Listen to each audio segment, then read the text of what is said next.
You better buckle up. We're the podcast your parents warned you about.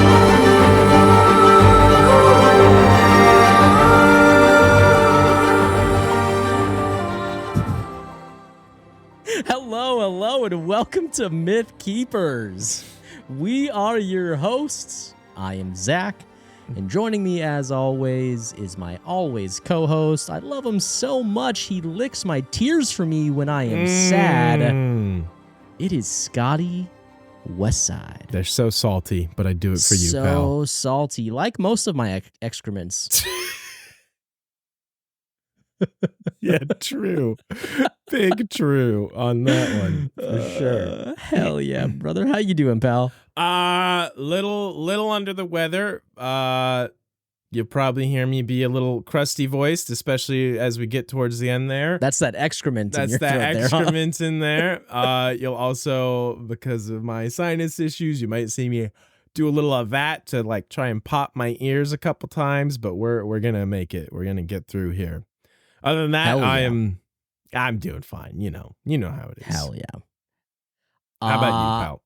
You know what, man? I'm doing good. It's Mother's Day, so It is. you guys won't hear this for a week, but we just want to say Happy Mother's Day to our mommies and to any of our listeners who To are our mammies? What was mammies? that gesture you did? Mammies. Hey. Hey, you fuck off, all right? You know what grandmas love? Oh, It's this podcast. it is this podcast. And you know what they would love even more is some sick merch from this podcast. Like I am currently rocking. Dang, are you a super fan right now? I am the superest. Can you be a fan of your own? Yeah. I guess so, yeah. I mean, I'm rocking the sick. we all like our own scent, you know? So true. So true. I hope my mic is still picking me up. The sick tee, lovely design. That's our good friend. Well, you're a good friend. Nathan. Thank you, Nathan. Who's active in the Discord. That's by the way. true. What a guy. Great design. This shirt is super awesome. I'm a big fan of it. It's like a heavier, nicer material than the ones we've done in the past. Good. And I got the daddy hattie. Hell yeah. You got it. I think you showed it off in a previous episode in the spruce color. Yes, I don't have it near me, but Which is what yes. I wanted to get, but I couldn't get the same one that you got because you Yeah. beat me to it. But I did beat you to it, as I do beat you off in most things. I got there. you didn't. You so didn't. Hey, listen, guys, we have some thanking to do. Oh yeah, go buy our merch. Yeah. Great mythkeeperspod.com. Great segue. Just Hey, we're just out here flawless. doing our thing, bro. Just absolutely flawless. We have some thank yous that are in order. If you're new here, we've got a Patreon where you guys get access to exclusive content. Scotty and I like to chat before the episode. We talk about what's going on in our lives, movies, shows, games, whatever, Maybe anything a that we're into cheeky lately. game or two. A cheeky game or two. We have been playing some games lately. And we also give a very special thank you to those of you guys who have joined the Patreon to support the show and get access to that exclusive content. So a very special thank you is in order for Hannah, Sarah, Kristen, Emma, Andrea, Terrence, and Jenna. Hell yeah. Guys, thank you guys so much Thank you guys, for supporting the seriously. show. It means the world to us. And for everybody else, if you're not supporting on the Patreon, we still love you. Hell We don't yeah. love you as much as them, but we still love you, and we appreciate you guys listening and watching the show. But if you guys want to get into that, go to patreon.com/mythkeepers. You know what also helps us out a lot, and it doesn't cost you nothing, Zachary, is telling a friend. Yeah. Tell a friend, tell your grandma, tell your family member, hey, there are these two idiots that do dumb things and talk about ACOTAR and other fantasy shit. Mhm. And we'll still love you almost as much as good the old patrons. WOM, word of mouth. That's right. Never has it ever been called WOM in the history of the universe. That's but why I've always called it that. What are you talking about? sure. That's what I've always said. Zach, we are here to talk about A Court of Thorns and Roses for the final time, because that's just the series name. The next book's called something different, right? I don't know what the next book is called, Okay, but we're going to sick. do that at some point. What a reveal! What an absolute twist reveal! Zach, explain to us what you're talking about. Fucking hell. So we have some plans. We are going to continue the series. So I know that when we started this, we were a little unsure if this was going to be like if we're going to do all the books or just the first book or what. I think it's safe to say that we might be getting a little ahead of ourselves on this episode, but we've, for the most part, enjoyed this book and the story that it brought us. And we are invested enough to want to continue the series. So we will be moving on after A Court of Thorns and Roses. We will continue to the next book in the series. Whatever the fuck that's called. A Court of something. I know that much. Yeah, hell yeah. We're fans of the series. Hell yeah. We're experts over here. However, before that, if you guys have been longtime listeners or watchers, you might be expecting this already. But next month, House of the Dragon Season 2 comes out. Hell yeah. So Scotty and I will be doing our weekly, not bi-weekly like right now, we will be doing our weekly recaps on all of those episodes right after they air. So we are going to commit to getting you guys that content. And when that series ends, we will resume the A Court of Thorns and Roses series and jump back into book 2. We are going to be doing a couple of exclusive videos. In the meantime, we've already teased one of them with the Fantastic Beasts. Scotty and I are going to watch it together. Scott's never seen them. It's going to be very funny to hear his take on them. So we will be doing that, among a couple of other things that we'll maybe announce a little bit later over on the Patreon. So yeah, that would be super cool if you guys wanted to check that out. And if not, then you guys will just have to sit pretty and wait until we get back to ACOTAR or ACOMOF or ACOWAR. There's like ACOMOF Tarkin. Okay, you know what? I'm just gonna look it up right now. Grand Moff Tarkin. ACOTAR series book 2. Yeah, we're definitely prepared and professionals over here. Wait, hold on. ACOMAF. You were way off. A Court of Mist and Fury. You were so far off. Math, whatever. Yeah, not even ACOMOF. Does anybody say math? I don't know what you guys say. Tell us in the comments below. Does anyone say math? Well, yeah. So that's a thing. I'm excited for House of the Dragon Season 2. I am excited. You know what I should do, Zach, and what everyone else out there should do is I should probably rewatch the first season. Or I've been thinking that. Even better, just rewatch our recaps of it. Because then you'll our recaps were pretty solid. They're pretty fucking good. Yeah. Say so myself. We'll throw the link to those down below. If you guys are new here to the Mythkeepers podcast, this is not archived on our current YouTube channel or podcast channel. If you are not aware, Scotty and I rebranded from an old podcast to Mythkeepers. So the old podcast is called We Don't Want a Podcast, and it is still up, and you guys can go find those videos on YouTube or listen to those podcast episodes if you're interested in a season 1 recap. No pressure, obviously, but we're going to be doing season 2 here. So be looking forward to that if you guys are into that sort of thing. That'd be great. I'm excited for that show to be back. I am also. It's been a long ass time. Really looking forward to it. Yeah. Hell yeah. Cool. Well, hey, we've got a lot of talking to do. We are wrapping up A Court of Thorns and Roses, the last, what is this, 8 chapters? 8 chapters, yes, sir. 39 through 46, closing out the book. It's going to be some good stuff. We got to talk about this. Hell yeah. Let's do the thing. Let's do it. Where we last left off, she had completed one of the trials. Okay. One of the trials. So full disclosure, I read the first 4 chapters 2 weeks ago, and then we didn't record as we are wont to do. We delayed several times. One of the times was actually my fault. And then I read the last like 4 chapters like a day ago. So the early chapters here, you're gonna need to carry, Zach, helping refresh. But Okay. where we left off in last episode, she had done one of the trials, and she was talking to Rhys, right? Mm-hmm. And To the Rhys, and lentils thing, that's right. He Yes. basically was helping her and was like, hey, stop giving her these impossible tasks.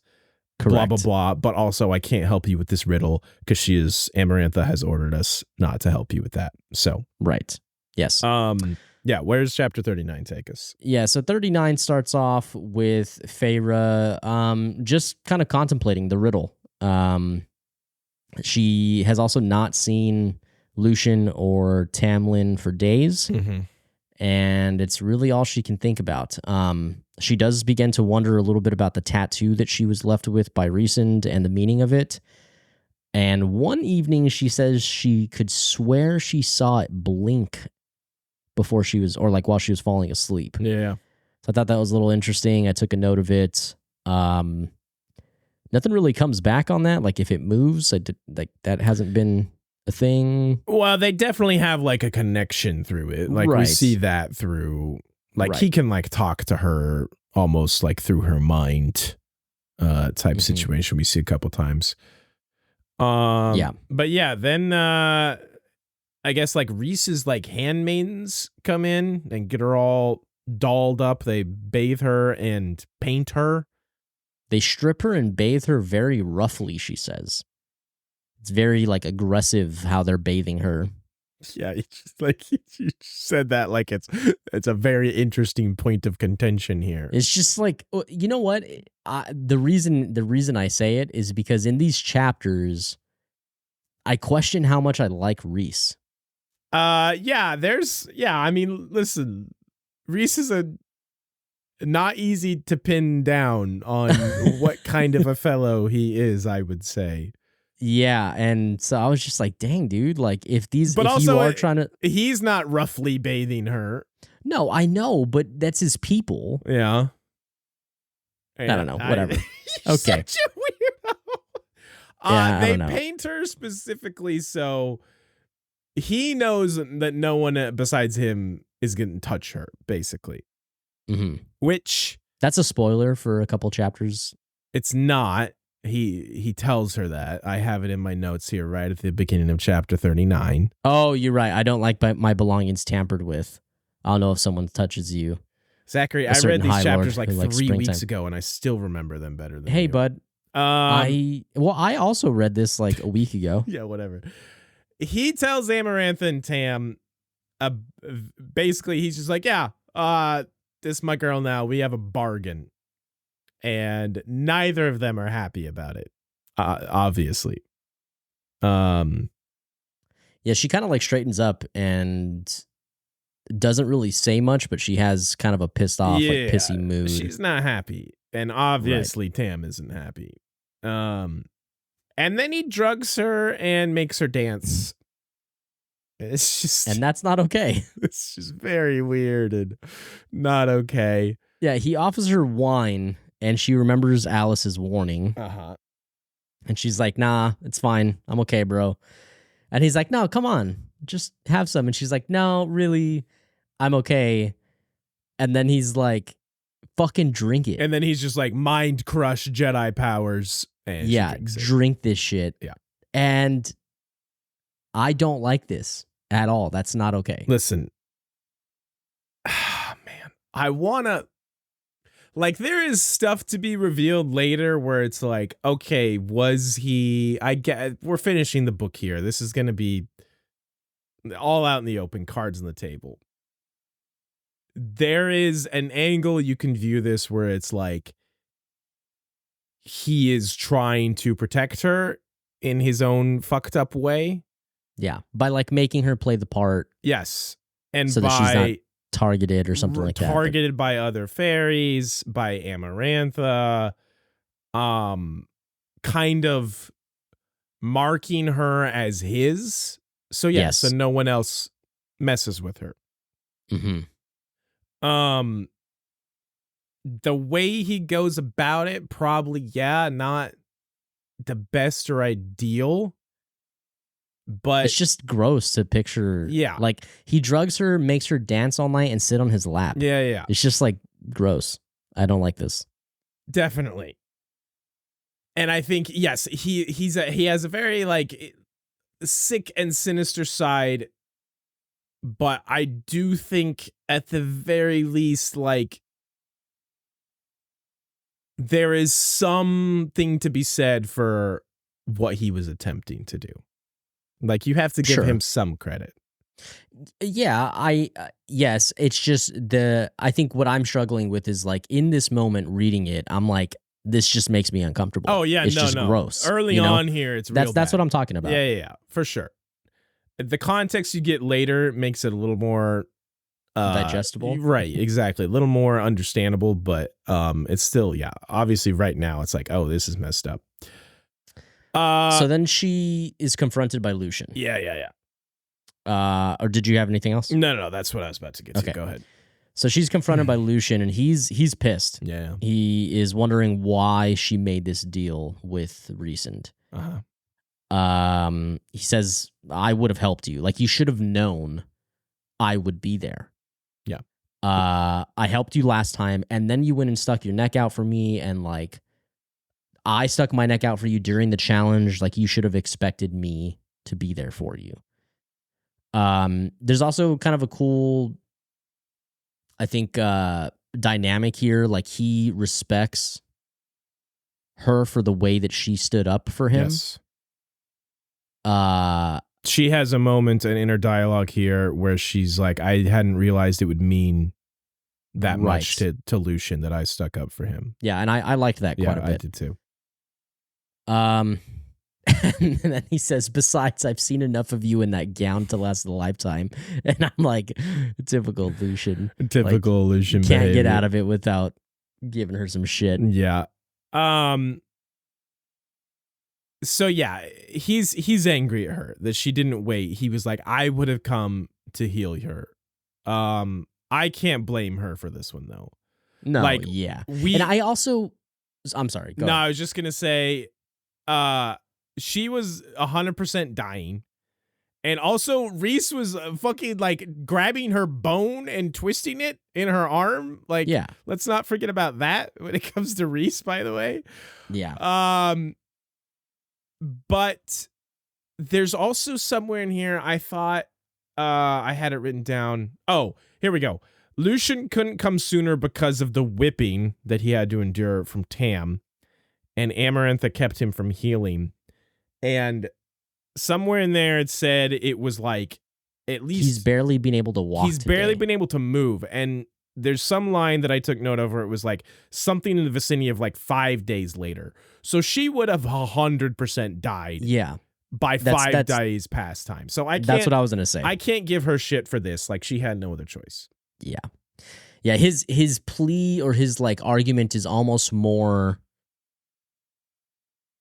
like he's able to have this argument because it's in hindsight. Right, it's after she's already done it, after she's already safe. Oh, come on, like, I would have gone. Yeah. But it's like, dude, she was literally dying. She would have been dead if she had waited for you. So yeah, no. I had a thought here. I don't think this is going to come to any fruition. Or maybe it's still on the next book, but I had the thought of that. I wonder if Rhys twisting the bone will be the key to getting her out of this bargain. Like, she was under, like, direct torture. Like, she was under duress by him. It wasn't just like her existing injuries. And because of that, maybe the contract can be nulled. That's an interesting... had that thought. I mean, I could see... Okay, look, I'm going to say, I think that's kind of weak. Yeah, listen. But I could see these books doing that. Because it's wow, a little soft. Fired, god damn. I mean, look, dude, this isn't the deepest, like... Dude, you just called out Beauty and the Beast. How dare you? Some of this is a little shallow on the... thought train, I feel I like. don't know But what you could possibly be referring to, pal. There's no way we'll get to anything like that. Okay, so moving forward, Yeah. she continues being humiliated every night. Mm-hmm. Like every night she is pulled in there to dance and be the entertainment, and it's just so not okay. Yeah. Oh, real quick, I had one more thing that Lucian told her that I wanted to call out. Okay. Feyre asks Lucian if Tamlin is all right. She's like, he doesn't look okay. Like, what's with this spell Amarantha has him under to make him so silent? And Lucian's like, there's no spell. Hasn't it occurred to you that Tamlin is keeping quiet to avoid telling Amarantha which form of your torment affects him the most? He's playing a dangerous game. We all are. And I was like, man, Lucian's my dude. But good point. Like, yeah, like Tamlin's not going to give Amarantha any ammunition. Right. Which is wise. Yes. My notes get a little sporadic here. Oh, lovely. I think I was listening like pretty fast, and I just don't think I was able to keep up with all of it. But she's with Rhys, and he talks some shit about Tam, and says something along the lines of Tam shouldn't have left his court to fall. Yeah. And she kind of hits him back with like, well, what about your court? Yes. Your court fell too, is what she says. And I liked this. I took a note of this because I really liked his reaction. Is just like, in that moment, she says that she's able to feel the sadness from him. Yes. And she specifically says, I felt the sadness. Yes. She says, I wouldn't have noticed it had I not felt it. What manner of tattoo had he given me? So yeah, this is like the first hint of their like deeper connection. Yes. Yeah, I mean, it's a pretty decent little exchange. She begins to try and like get more info out of Rhysand. She wants to know like how Amarantha is a threat to the humans, or like what she's plotting or whatever, which I think it's interesting because it's like, what do you mean, how is she a threat to the humans? You know, like she's fucking powerful, dude. Yeah. And she's a murderous bitch. Yeah, very true. Very true. She hates humans, bro. And she's, super powerful. What are you talking about? Yeah. There's this bit here where Rhys says that taunting Tamlin is his greatest pleasure. And then, she's like trying to figure out what his motives are. And we find out really kind of what they are later, but. Yeah, well, there's actually part of this exchange I liked quite a bit. So she's like, what do you want with me? Yeah. He explains, well, like, fucking with you fucks with Tam. And that's my, I like that shit. And she's like, bet. True. Bet. And then he kind of gets a little bit more real, and he's like, I mean, and also like, what else would a man want with a woman? And she kind of like side skirts that, and like we come to the understanding, or they come to the understanding that like by saving her, he has inadvertently saved Tamlin. Yes. And that is the real question that she's wanting to ask. Like she's wanting to understand like why would you save me if you knew, like if fucking with Tam was really right what you wanted out of this, why would you save me? Because it's to keeping him alive. Right. Well, we find out the real reason later of why he wants Tam to keep Tam alive, because Tam can do things. Yeah, he can. He can get it. They go to the throne room, and Amarantha has this summer court fairy that tried to escape. She has Rhys search his mind for why, and Rhys just tells her that he's a coward that wants to escape. But Feyre thinks that's not entirely true. There's like, she sees like some relief or something on like the Summer High Lord's face. And Amarantha wants Rhys to like do his mind crush, but he does like an actual physical brain crush instead. I guess there's a difference. Weird distinction. She's pissed that he killed her when instead of like turning him into a vegetable, I guess. And Feyre is just like, this has got to be some kind of weird calculated game that's going on here. Spot on observation there, Sherlock. Yeah, she thinks it's a coincidence that he basically literally smashes his brain so that his mind can't be read or whatever. Right, for sure. That's all I had for chapter 39. Same. Okay. Chapter 40, hit us. Yeah, so this is the second task. She arrives in the throne room, and the ACOTAR is sitting there before Amarantha. And Amarantha asks her if she's figured out the riddle. Mm-hmm. She does notice Tamlin and Feyre look at each other, like they actually share a little glance. And as soon as she notices that, she begins the trial. Mm-hmm. The floor lowers her into a pit, and Lucian, our boy, is chained to the floor on the other half of the pit, and they are separated by a gate. At which point, oh, by the way, I took a note. Lucian, fuck Lucian's brothers, by the way. Yeah, seriously, fuck those guys. Fuck those for fucking sure. assholes. Fuck them. Yeah. So she is basically having to answer another riddle, basically, to solve a puzzle. So she's got 3 levers in front of her. Yeah. And she needs to pull the right lever to stop. There's like these massive spikes that are going to come down and crush both of them. Yeah. That are also like apparently white hot too. Like getting skewered, crushed by spikes isn't enough because they'll burn you also. Yeah. And and not only that, but the spikes aren't really even spikes. They're blunt, she said. So she's like, yeah, it would really hurt. Not because only that, but they have like swarms of Africanized bees attached to them also. Yeah, and then there's a fucking pit of snakes that's being raised. Yeah. I gotta be fully honest. I hated this trial. I thought it was so dumb. I took very few notes on it because I just kind of read through it quickly, and I was like, this is pretty lame. The only kind of somewhat funny and interesting part about it is that Feyre realizes Amarantha doesn't know she can't read. It's just a coincidence that they made her read this riddle. So she's completely fucked, not because she doesn't know how to solve the riddle, just because she can't read. But that's not like, haha, Amarantha's like, I got you, bitch, you can't read. It's just a coincidence. And that's the only interesting thing about this trial. So she reaches for hold on, actually, fuck.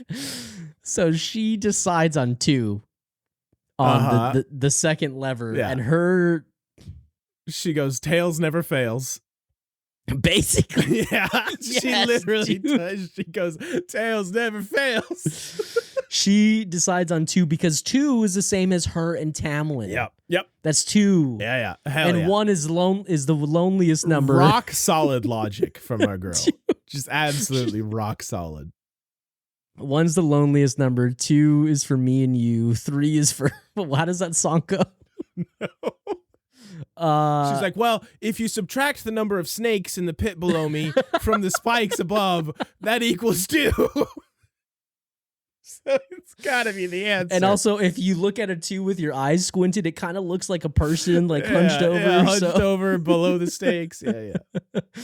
Yeah. So she's gonna just rip the second lever, and when she reaches for it, the tattoos that Lucian gave her begin to like burn. Not Lucian, Rhys. Oh, recent. Yeah, that's what I said. Very conveniently, she reaches for the levers with her tattooed arms, by the way. Yeah. So yeah, it starts to burn, and she's like, ooh, ow. Oh no. And she touches the electric fence again.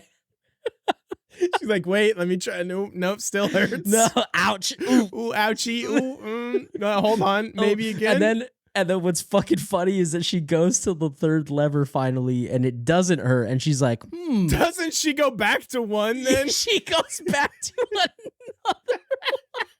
And it's like, hey, you gotta double check. You gotta be sure. Hey, dude, checking the bases. It's very, very, very dumb. It's pretty bad. Super, like, easy, and to be honest, guys, a little lazy. This trial was pretty ass. It's pretty ass. I did not like this trial at all. Okay. However, the end of the trial. I did enjoy this. Okay. So she begins to sob. Yeah. As she is almost. Or right? she's about to cry. Excuse me. Yes. As she's about to like confront Amarantha, and Rhysand communicates with her. He does it in her head, right? Yeah. It's like talking to her in her head. And tells her, y'all don't fucking do that, okay? Y'all don't do that. You don't fucking do that. Suck it up. There's no crying in baseball, is what he tells her. Kind of holds her together for the moment. He says, look, if you're going to cry, do it in your room. Right now, you hold your head up high and you fucking stare this bitch down. Right. You look her in the eyes and count to 10 and then walk away. And I kind of liked that. She does it. She's like, okay. I picture her like...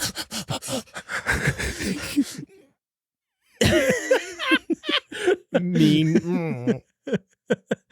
And then walks out. And when she's walking out, everybody kind of parts and lets her go. And it's like not an uproar, and it kind of seems like people are like, oh shit, like she is maybe kind of a badass or something. And then she gets to her room, and then she just fucking sobs. Yeah. She kind of falls apart over these next several chapters. Our girl becomes insufferable to read. A little bit. Like, listen, I get it, but she's kind of all over the place. Oh, yeah. So Rhysand shows up. She's crying, and he fucking licks her face. Oh yeah, this was super awkward. Licks her tear off. So okay, and she's like, "Oh, what the fuck?" And then he goes again and keeps licking her tears off her face. And I just don't like this. Yes. So I do have more notes on this than I thought I did. Okay, so yes, she gets back to the cell and is super all depressed because she's like, Amarantha, one, I only survived because I cheated and touched that electric fence 33 times. And now she's like, Tamlin will never be free. I'm going to die. This place will be my tomb. I'm an ignorant human fool. She even says specifically, I have this quote, I would never paint again, never see the sun again. Which is like, yeah, she's just like super depressed. She's in it. So Rhys comes in, and yes, they have this very weird, uncomfortable moment where she can't stop crying. So he's just like, well, I'm going to eat them tears then. You going to cry? I'm going to eat them tears.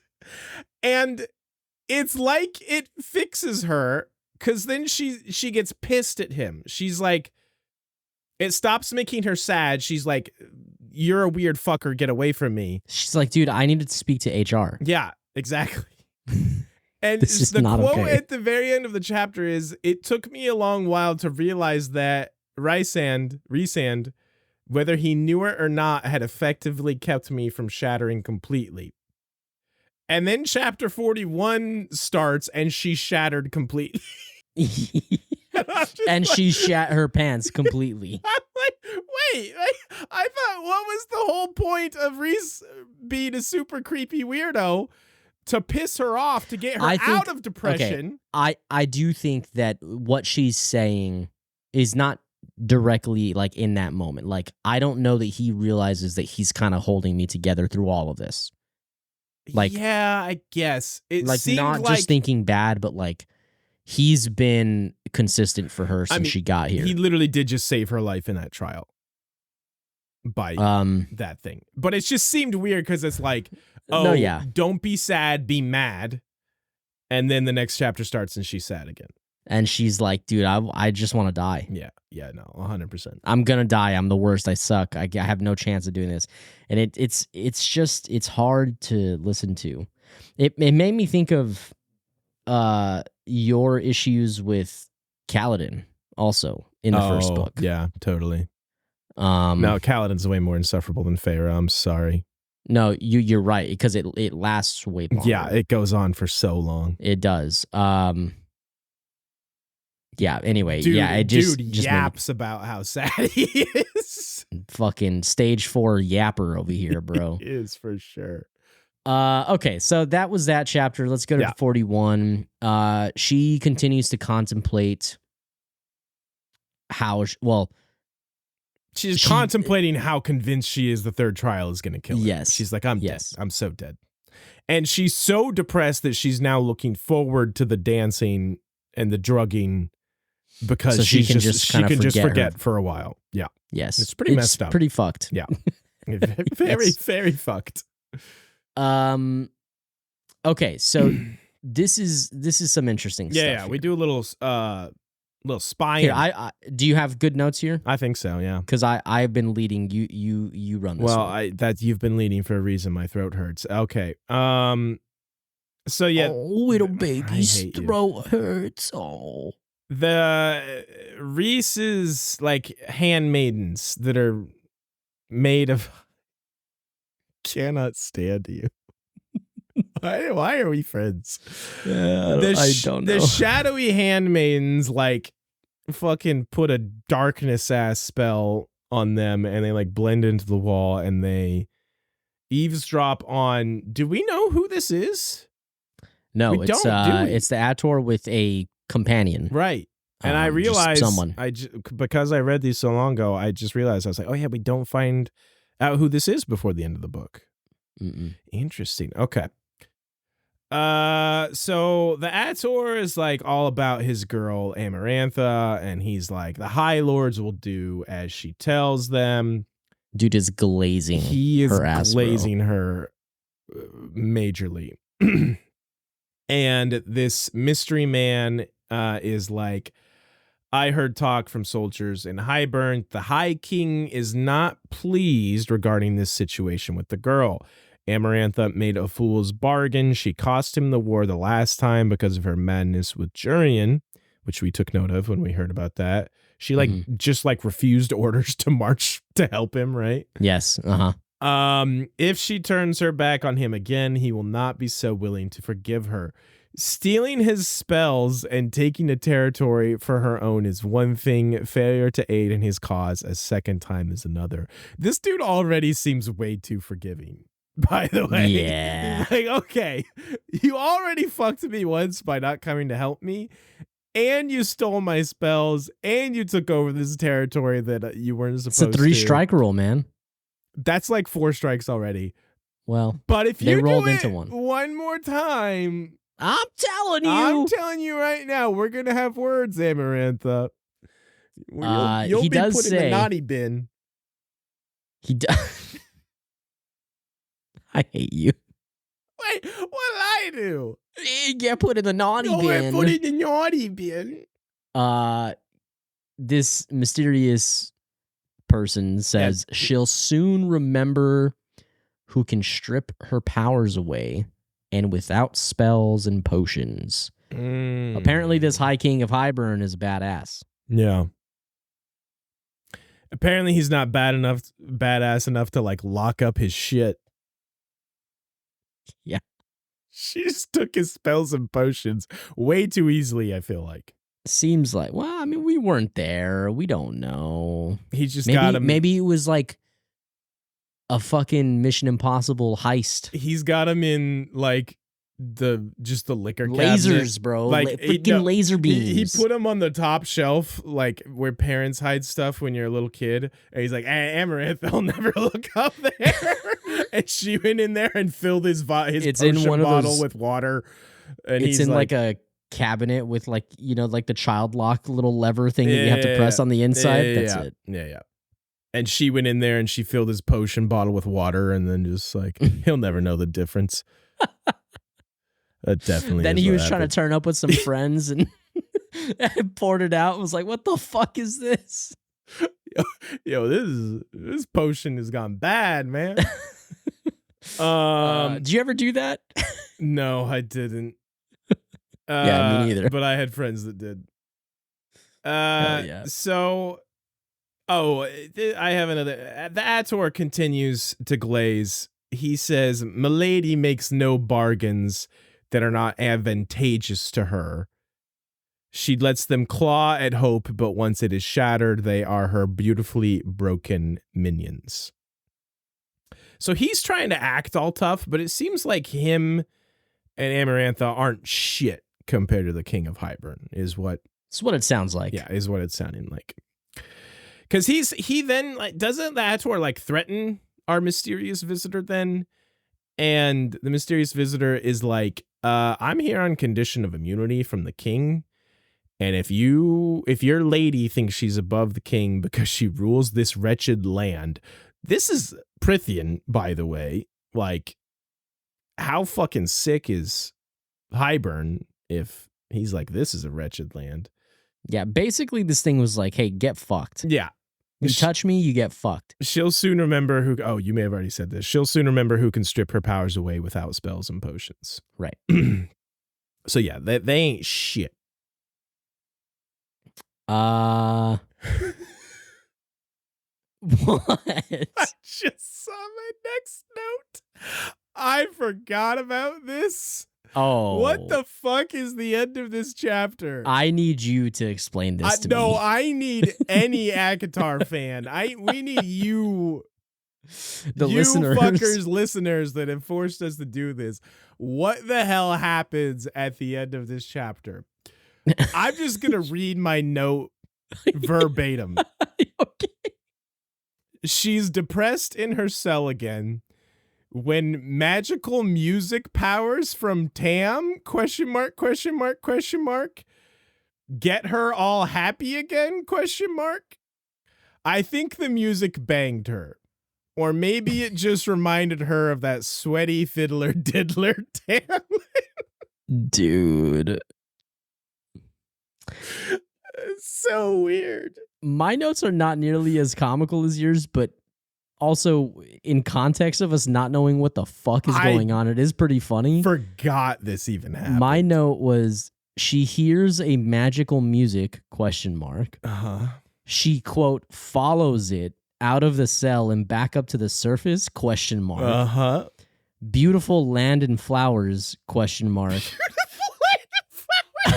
and then a sunset or sunrise. Uh-huh. I don't fully understand this scene. Ask Scott what this is. Oh, yeah. Well, I mean, didn't you hear my note, mate? I got it all worked out. I mean, I'm just reading you my notes. I got it all worked out. That's fucking funny. I have no clue what was happening here. I assume it's meant to be metaphorical and inspirational. SJM was trying to meet she was cooking. a word count. She was cooking something, but I think it got burnt. Yeah, I think dubious food. I think alert. Dubious food. I think Tam was fiddling in the other room. He was like, there was like a vent into her prison cell, and he was like on the other side of the vent, just fiddling and diddling. It's like, watch what my fingers can do. It's not how you fiddle. I mean, that's how he fiddles. Oh, true. Chapter 42. What happens? Okay. Yeah, this one too. Okay, so they're...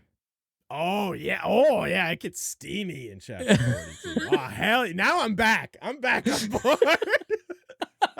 I'm fully locked and loaded again. All right. Our boy's locked in. Okay, so they're in a crowd, and Tamlin approaches from behind. Yeah, he does. From behind ? Question mark. Beautiful land and flowers. Beautiful land and flowers kills me. Beautiful land and flowers ? Oh, man. That's so good. So he walks by her, smacks her ass real quick, and is like, "Hey, over here." That's basically what happens. Yeah. So like he somehow like communicates to her, or she realizes what he's trying to do, and is like, he literally gives her like the head, like, "Hey, come on, follow me." Yeah, but like, hey, ixnay on the you could stay exactly, yeah. Yeah. So she follows him. Terrible they meet in security, Amarantha. By the way, how are you letting these two interact at all? Yeah.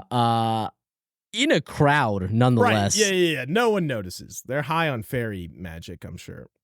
So they meet in a room, and my note says they make the fuck out because they fucking went in, dude. They go in hard. I didn't want him to be gentle. Yeah, she didn't. What I felt was wild and hard and burning. Yeah, it was. Yeah, it was. Fucking yeah, it was. I have another great quote here. He tore his lips from mine and bit my neck. Bit it as he had on Fire Night. I love this part. I had to grind my teeth to keep myself from moaning and giving us away. Hell yeah. That's so she's good. in it, bro. She's in and it. And then we learned that Rhysand likes to watch. Oh yeah, he does. Hell yeah, Rhysand likes to watch. He's like, sure. Let the boy watch. I am the boy. I'm the boy. Let the boy watch. I mean, I would probably watch. Yeah, they're both hot. Sounds right? like Tam and Feyre are both pretty hot. Yeah. One more here that I have to read for sure. Our tongues danced, not a waltz or a minuet, but a war dance, a death dance of bone drums and screaming fiddles. Dude, she loves a fiddler. Dude, those fiddles, man, they get her fiddler. Quivering. Yeah, they do. Quivering is a gross word. Okay, Rhys, here's my problem with you, my guy. I mean, I've met many problems, probably more than this, but what a cock blocker. Like, if you want to sit there and watch, fine. Like, but you had to like do the whole let my boy get it in. Yeah, come on. He like interrupts them. You can stand there and watch. That's fine. I do need to say I am still feeling some kind of way about Tam. Like I don't know. Some kind of way? Like what way? Exactly? I just remember we talked last episode. Like I don't know how I feel about him. Oh and, yeah, like the manipulation thing. Yeah. Listen, I think I have been out on Tam since he did absolutely Nothingsville when Rhys first was like, "Hey, what if I kill your girl here?" And he's like, shoot, darn. But shoot, darn, please don't do that, actually. I wish you wouldn't. That's what he's I wish you wouldn't, though. Yeah. Please. Yeah, anyway. So they stop. Uh-huh. And I don't have full notes here, but something is said, and then Rhys tells her, dude, if you're that desperate for a release, you should have just asked me. Yeah. And I'm like, you gotta stop this. You gotta stop I this. want to pick a team, and I don't like either of you fuckers. I'm Team Edgar. You know what team I'm Let's on. go, Team Edgar. Team Edgar for sure. Fuck, man. Yeah, he... my note here just says he seems to have their best interests in mind when he's like, do you have any idea what Amarantha would do if she found out you two were just diddling some fiddles? Diddling some fiddles here in the hallway. And she's like, what do you care? And he takes offense at that, and he's like, the shit I've been doing for you, again, whether you want to defend his actions or not. And then he clearly has a vested interest. Correct. And then they get caught, and Rhys covers by making out with her. Jamming his tongue down her throat. For sure. Yeah. He tongue fucks her throat. Yeah. Please, okay, we didn't need a visual representation. I think you did. And so, yeah, all the fairies make fun of her for being unfaithful to Tam. which I don't know. Makes me think that she committed to this at the very least. Maybe. I mean, or it was just overpowered. Yeah, I guess. Yeah. It's a weird situation. It's weird. I didn't like it. Then Rhys is like, I'm bored with you. Get back to your cell. Yeah. I did pick up on him like trying to like play off the nonchalant, like, yeah, I'm just using her type of thing to Amarantha. So like I started seeing his angle more in this interaction. Right, for sure. Because this is where we get like him being open and honest for the first time. Correct. Yeah. So which is a good conversation. Let's get to that. I actually like this conversation a lot. He goes and visits her in her cell. Which also, like, how do people just come and go to a prisoner's cell? He's like, the High Lord of the Night Court, bitch. Okay. You know what, bro? You're right. So he does that. He goes in there and hangs out. So then he High Lorded it all over the place. Well, he walks in and he doesn't even address her. He just walks in and like sits his ass Slumps down and kind of like huffs and puffs. Yeah. And she's like, "Hey, what's the matter, old fella?" Old fella. And he's like, can you shut the fuck up? I just want some peace and quiet is what he tells her, I'm pretty sure. Yeah, pretty much. Verbatim. And she goes, "Oh, from what?" And he goes, "From this mess. That damn bitch is running me ragged." Yeah. That's the line I had too. It's very good. You hate me. Imagine if I made you serve me in my bedroom. Mm-hmm. And she realizes that the accusations of him being Amarantha's whore are true. Mm-hmm. And then they proceed to just kind of talk about his situation and her situation and like how it all is connected with Tam. I have some loose notes here, but do you have anything specific? Yeah, I mean, I took quite a few quotes out of this because I did like this conversation a lot. Like, this is the first time we are seeing Rhys be real. Yes. And I did enjoy it. So she asks him like why. She kind of opens with, "Well, why are you telling me this?" And he tells her, "Because I'm tired and lonely, and you're the only person I can talk to without putting myself at risk." How absurd! A High Lord of Prythian, and she's just like, "Well, you can just leave, bitch, if you're gonna insult me." And yeah, then he kind of just is like, he opens up and tells her this game that he's playing, where he's like, "Hey, if you lose tomorrow," because tomorrow this is the day before the third trial. The third trial, yeah. She's like, "One wrong move and we're doomed. We're all fucked. Amarantha will rule forever."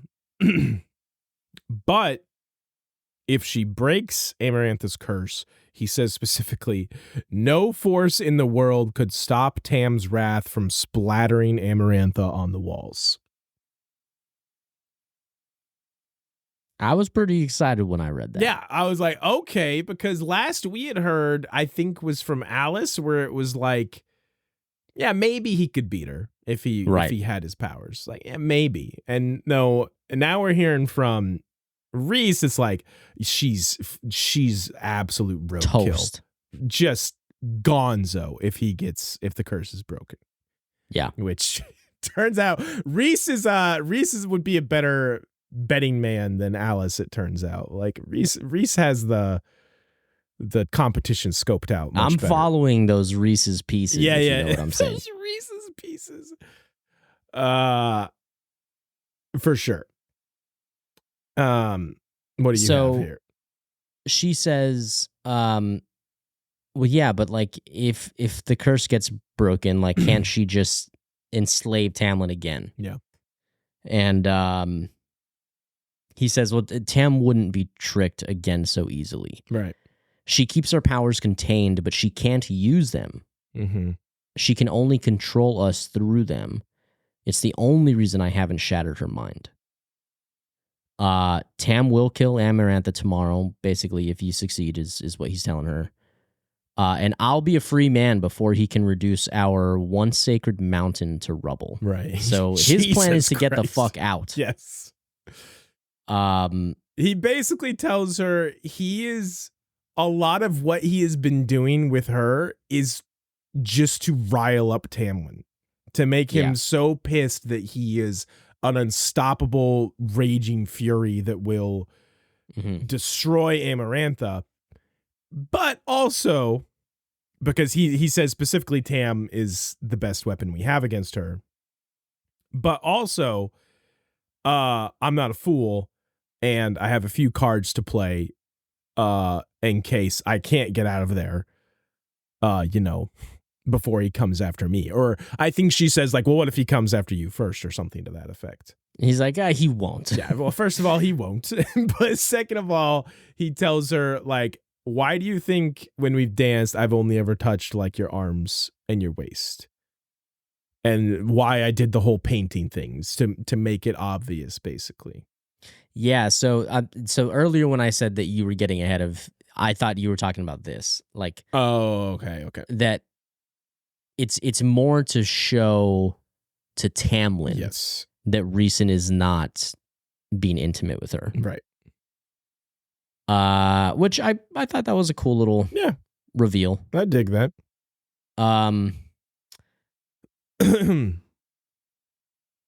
Then we get a little bit of lore here. Rhys's father killed Tam's father and his brothers. Which, if you remember, Amarantha was buddies with them. Yes, with Tam's dad and and his family, basically. Right, exactly.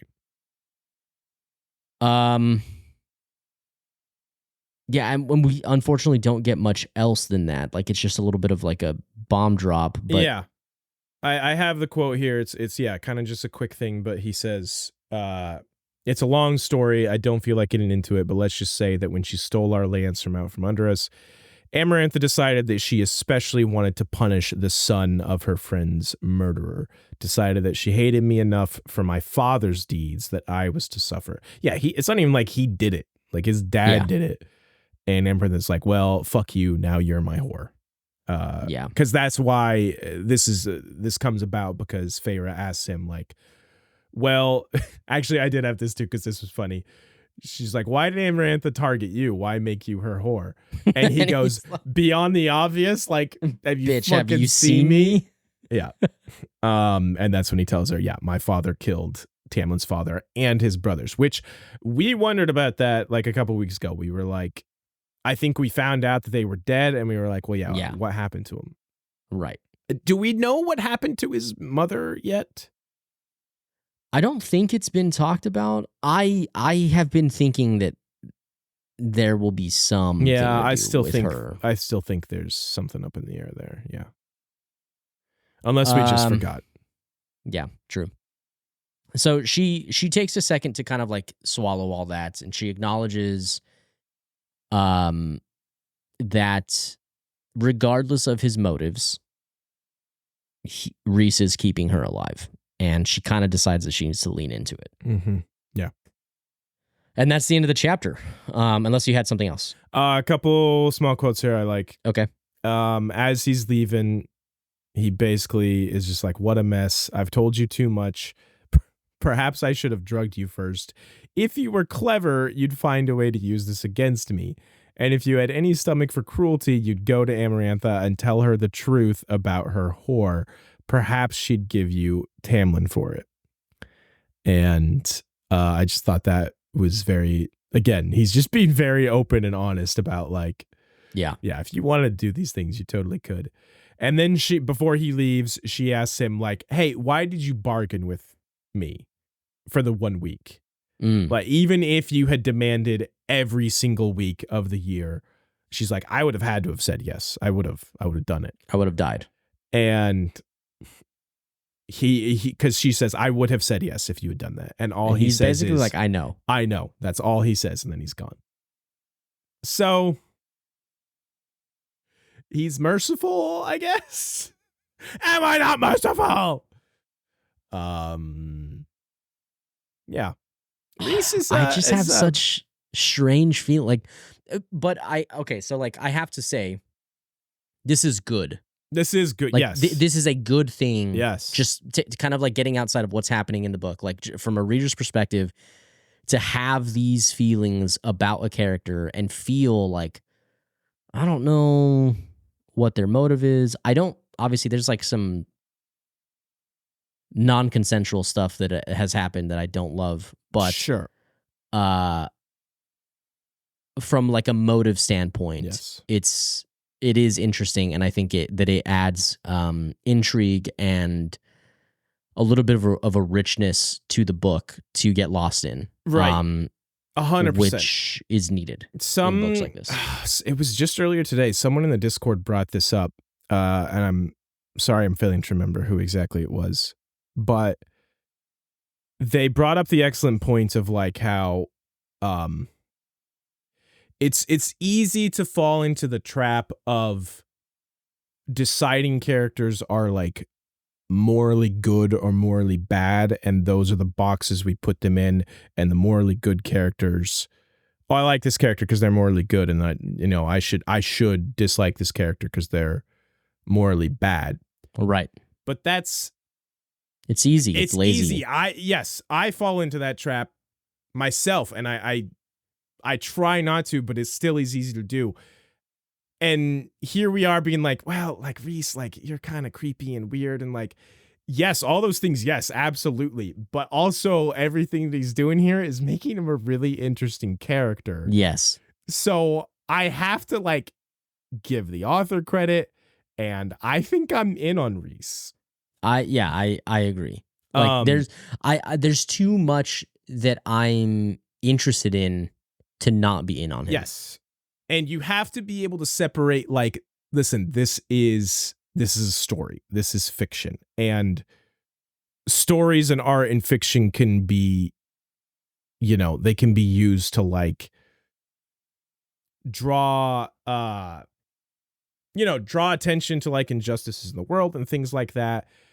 But I think the key, what I'm trying to get at, that the trap that's easy to fall into is like, just because you find a character interesting, and even if you say like, oh, I like this character, that doesn't mean that they're inherently good. Right. Or that you like agreeing with the things that they do. That you endorse them is, what I'm trying to say. That's a great way to say it, and a great call out and distinction that I'm glad that you made. I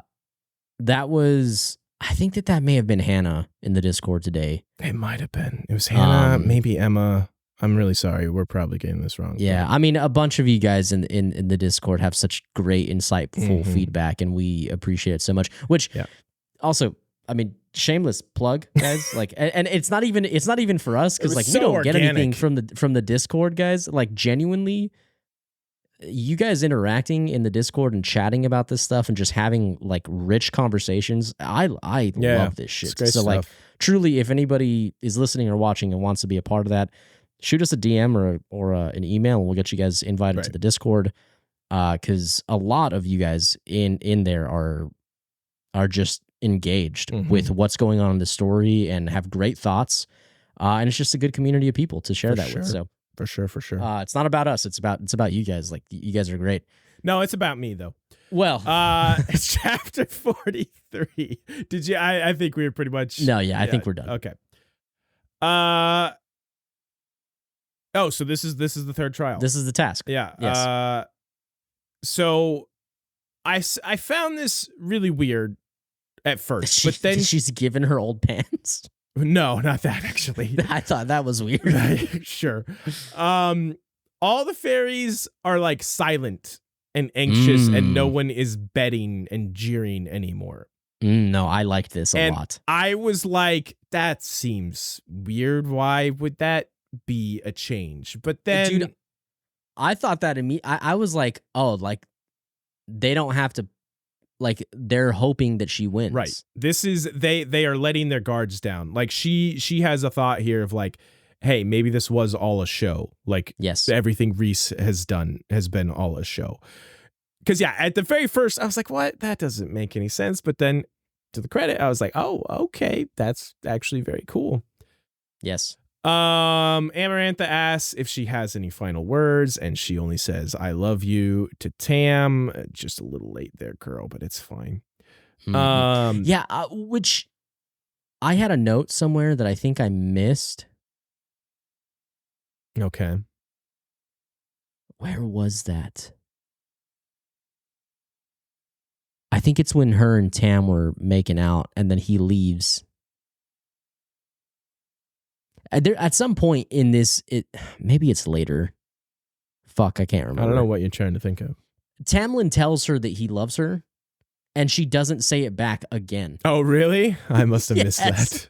Fuck, I can't remember where it was now. She was too busy biting his neck or vice versa or something. Okay, whatever. She All was right, fiddling with his move past. belt. That was a whole bit that I loved a lot. Those damn belts. Get these I cannot get these pants off fast enough. Okay. Amarantha asks if she knows the riddle. She says she's all cheeky about it. Pity. The answer is so lovely. Fucking bitch. I had two thoughts very quickly back to back when this happened. I was like, oh shit, we definitely called it It's Love. Because we did talk about it. No, right, okay. Credit to you, man. Okay. You called it. Yeah. I really can't even believe I thought it was way too simple. Because, yeah, I was like, oh, shit, it is love, isn't it? But then I was like, immediately after that, I was like, no, that's way too on the nose. She wouldn't say the answer is so lovely if it was actually love. I was like, that's just stupid. That's way too on the nose. That's way too Beauty and the Beast, bro. Yeah. So what is this trial, Zach? Yeah, so this trial, I was very interested. I thought it was going to be, I mean, it's very fucked up. Yeah. But I had a million things going through my head when this started. Yeah, for sure. So, these three humanoids are brought out. And they're fairies. They're all fairies. She knows that. Well, they were hooded, and she didn't. Yes. Okay. Okay, so these three people are brought out, and they're hooded. Mm-hmm. And as soon as the book said that, I was like, oh. And I think they also said that it was a man. Was it a man and two women? 2 man and a woman. Because my first instant thought before I saw that was like, oh, if this is Nesta, her family. Yeah, her family. Yeah. I thought it was going to be her family, and I was like, this is fucked. Yeah. Whatever this is fucked. Whatever this is fucked. Okay, so it wasn't. So they move forward. Her task is to drive it's Ashwood, right? It's an ash dagger, yeah, into each of their hearts. Dagger through their hearts and kill them. And it's pretty fucked. Amarantha makes it a point to say, "Oh, by the way, they're all innocent." Yeah. Just driving home, like being a real fucking cunt about it. Yeah, because she's like, she doesn't just leave it at that. She's like, they're innocent. Not that matters to you, since it wasn't a concern the day you killed Tamlin's sentinel. Oh, and also it wasn't a concern for dear Jurian when he butchered my sister. So yeah, she's being just a super bitch about this whole thing. So Feyre decides finally. I mean, she grapples with herself for a while, and she finally decides that she's going to do it. So she grabs the dagger, or is about to grab the dagger, and Amarantha's like, not so fast. I'll pop that hood off. Yeah, take the hood off. Of only the first one specifically. Right. And there's this Fey man on his knees who starts, basically pleading for his life. And it's pretty fucked. I mean, she ultimately makes a decision, kind of a for the greater good type of mindset. Like, hey, this is fucked, but it's not just like she justifies it by saying, this is not just for my love. This is not just for me and Tamlin. Right. This is after hearing what Rhysand told her. This is for everyone. This is to help get under her rule, or get out from under her rule. Excuse me. For sure. So she does it. She kills this Fey man, and it's fucked. And I didn't think she would do it. I was didn't like, think she would she's do it gonna either. fit. Is like the riddle. Here's where the riddle comes in, or something's gonna happen. I think the fact Having that she her do did this makes was a choice. It right. was good. It was a choice, and I think I can only hope that choice is explored and done justice down the line in the next books, because for now I love that that's the direction that she took. Yeah, and I even kudos to Sarah J. Maas here. I felt the turmoil. Yeah, for in sure. her In Feyre. Yes. Yeah. Going through this, and we talk about authors and like liking authors who make you feel something. I was reading this section and I genuinely was like, I felt horrible for Feyre in this moment. Yes. And then there's a line that stood out to me when she moves to the second hooded figure, who's a Fey girl. She says the cleanness of the wooden blade mocked my bloody hands. Oh, that is a good line. Such a good line. That's really good. Great imagery and emotion in that line. And I was like, dude, she's kind of fucking working this chapter right here. Yeah. I felt it. I have another great line here I want to call out. Amarantha was grinning with wild, triumphant glee. Kill a fairy, fall in love with the fairy, then be forced to kill a fairy to keep that love. It was brilliant and cruel, and she knew it. Like, that is a pretty good description of this task. Like, that's, It's pretty fucked, man. Yeah. And then to make matters worse, this Fey woman is like tells her just to do it, saying a prayer and not outright telling her just get it over with. Right. But she is, I really wish I had taken the quote. Like her prayer is basically just like let it be quick, let it be painless. Yeah. Let me ascend into like whatever their version of, like heaven or the afterlife is. And it's almost a very noble death because she just accepts it. And I feel like to her, she also knew it was for the greater good as well. And just kind of accepted that. No, for sure. Yeah. It's a great moment. So she does it. She puts the blade through her heart and kills her. And then we get to the last one, and I was like, okay, it's gonna be her dad. It's gonna be Nesta. It's gonna be. I thought it was gonna be Lucian for sure. Oh, okay, yeah. No, when I was hearing that it was a man, I thought it was gonna be her dad. Okay. Yeah, no, fuck her dad. I mean, yeah, but that would have been easy. If it was Lucian, that would have been way harder.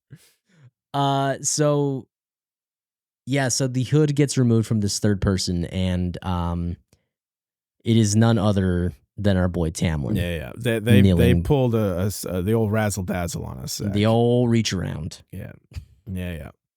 And she looks up. She's like, "What the fuck?" She looks up because they made a point to call out that Tam was sitting up with Amarantha when he usually was. Right, and it was just the ACOTAR in disguise. Yeah. So, a lot of things start happening all at once. There's a lot of like inner thought that's happening that we get a glimpse of.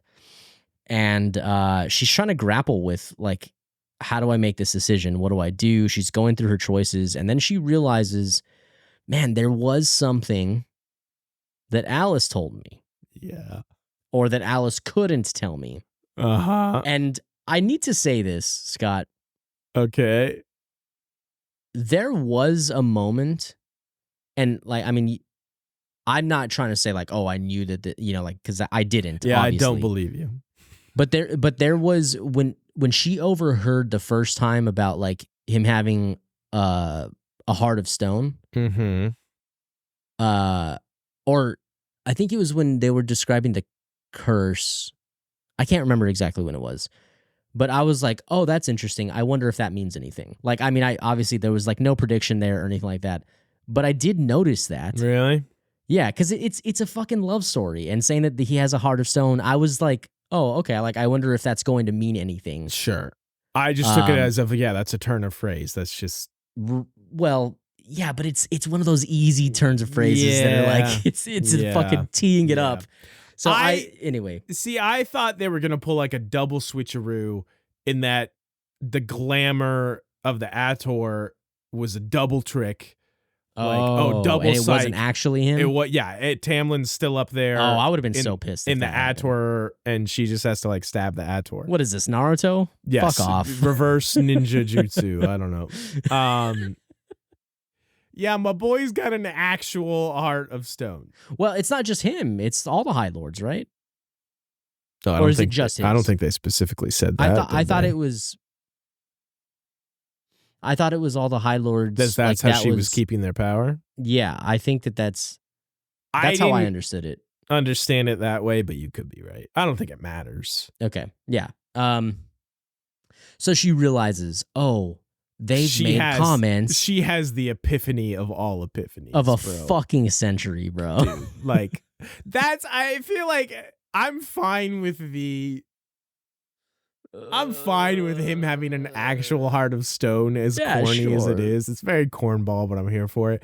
It's just her at the fucking 11th hour having just the most fucking flash of Have you ever read a fantasy book? I know, but a lightning bolt fucking of inspiration. You've had the power within you all along. She has an anime flashback to pick herself off the floor and fights. That little anime music that like when they're thinking and analyzing.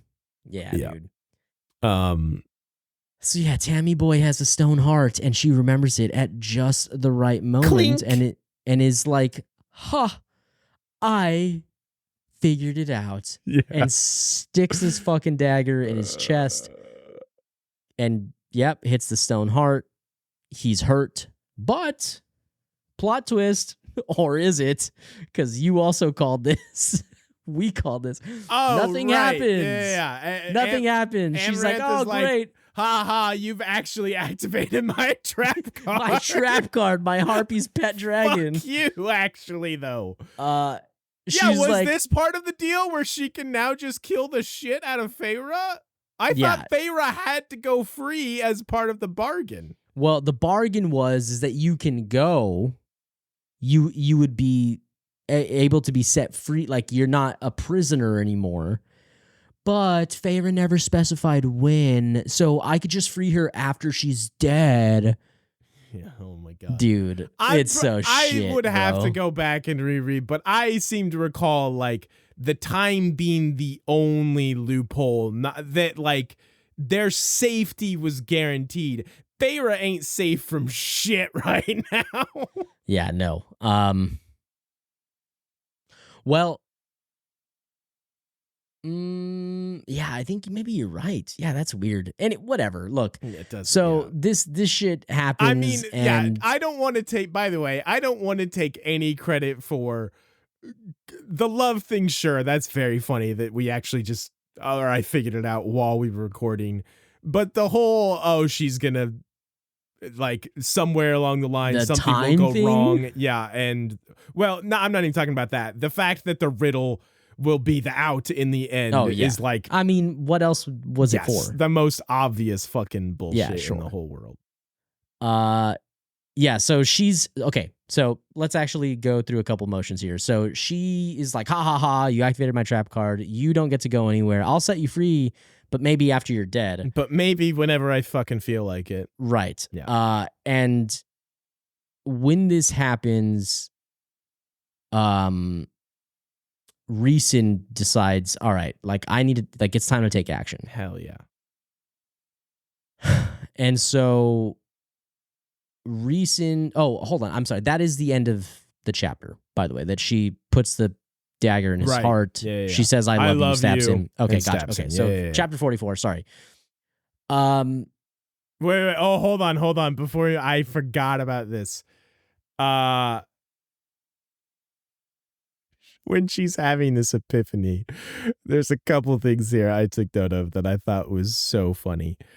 Perhaps I was wrong. Perhaps it was just a fairy turn of phrase. But all those times I'd held Tamlin, I'd never felt his heartbeat. Bitch, you didn't think to mention this until now, like, or talk about it, or ask him, like, hey, why don't you have a heartbeat?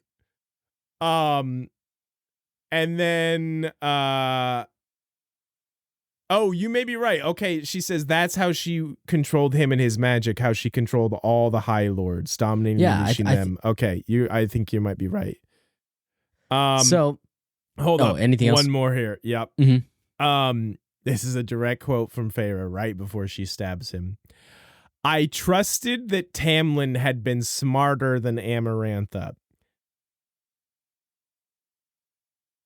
Can I ask why?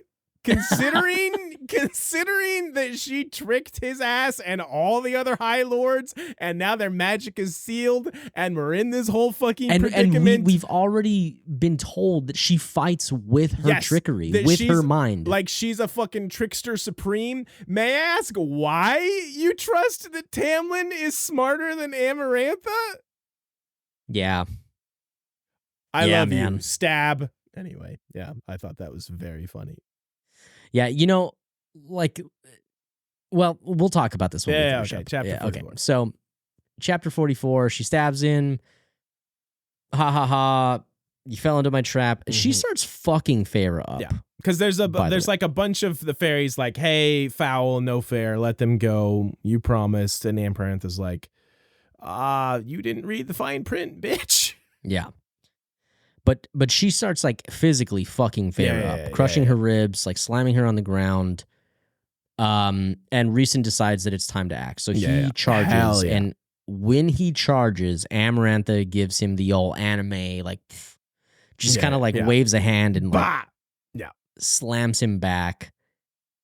But he does get back up and continues to try and fight. He does continue to get fucked up by Amarantha, though. Which, hey, good for Feyre, because that takes the attention off of her torture for a minute, because now she's like, well, maybe I'll just torture you then.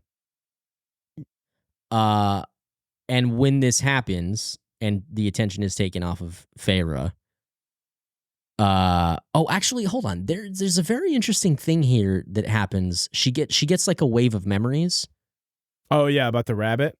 Yeah, and she begins to remember her first kill. Yeah.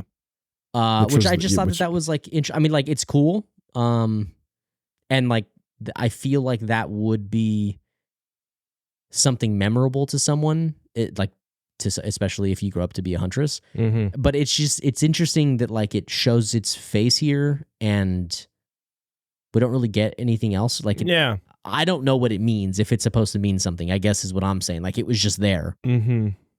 Yeah, I took note of that too, but I didn't quite know what to make of it. Like, am I missing some type of like, oh, the rabbit symbolizes blah, blah, blah, whatever. Symbolism. Yeah, dude, symbology. Yeah. I did like how once Amarantha starts torturing Rhys instead, Feyre begs for her to stop. And Amarantha is like, don't pretend like you care about him or any fairies. And that's when I think she goes back to then torturing Feyre again. And that's when Feyre is thinking about the rabbit thing. And she's like, Amarantha's like, say you don't love him. Admit that you don't love him. And Feyre says, I wouldn't say it because loving Tamlin was the only thing I had left. The only thing I couldn't sacrifice. And I'm like, oh. Yeah, it's a good moment. Mm-hmm. And then that's what makes her realize, wait, like, shit, dude, love has been the answer the whole time. Amarantha really had the gall to say lovely. The answer is lovely. The answer's so lovely. I fucking love her cheek. Gotta be honest. So Feyre speaks the word love, and she feels a break in the magic. Tam's eyes go wide, and then her spine cracks. Yeah, specifically, it says something forever cracked in my spine. Oh boy, forever sounds pretty final there. It sounds like you're specifically trying to make us think, yeah, fairy magic ain't bringing this back. And it kind of sort of does, but doesn't. Yeah. So that's the end of that chapter, pretty much. So chapter 45. Hell yeah. My notes here say Tam goes absolutely ham and mauls her ass. My note said, my first note just says, hell yeah, Tam go crazy. True. He go brazy, actually. There's something cool and interesting here. Tam goes like Super Saiyan. Yeah. He's like protected by golden light. He goes into the what's the hyperbolic time chamber. No. The like Ozaru, like the giant monkey Super Saiyan form. Great ape? Yeah, that one. Wait, hold on. You remembered Zaru but couldn't remember Great Ape? Yes. What? Exactly that. Yes. Carry on. He goes Super Saiyan 4. Bro. The way this is described, by the way, is sick as hell. I think I just have the last part here. This is like after he has like choke slammed her like through, I'm sure like through 16 pillars and into the wall. Vegeta style. My boy Lucian decides that Super Saiyan isn't enough. I need to throw you a sword, which I love. Yes. Lucian cried over the chaos. A sword hurtled through the air. Tamlin caught it in a massive paw. That's my dude. Amarantha's scream was cut short as he drove the sword through her head and into the stone beneath. But that's not enough. And then he closed his powerful jaws around her throat and ripped it out.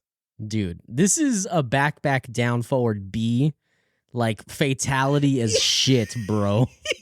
He popped like 3 different supers on her. Like, yeah. Like, my dude is hacking. Like, you shouldn't have that much meter.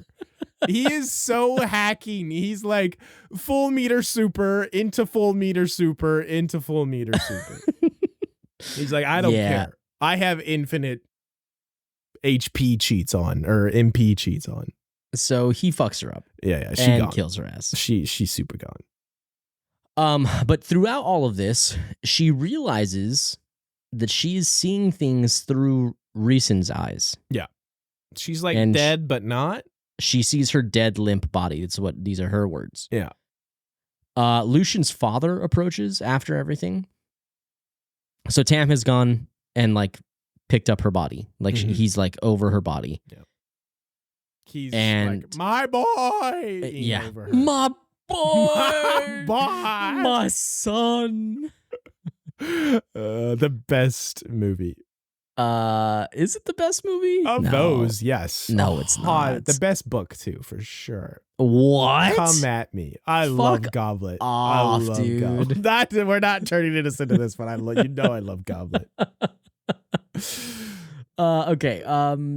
So Lucian's father approaches. And he basically is like, he kind of like salt bays some fucking just a little and just pop that right in there. Salt bay, but with fairy dust. Yeah, fairy dust. Hell yeah. He like some glowing light comes out of his hand and goes down into Feyre. And then all the other High Lords follow behind him and do the same thing. And then Tinkerbell, she's there with her fairy dust as well.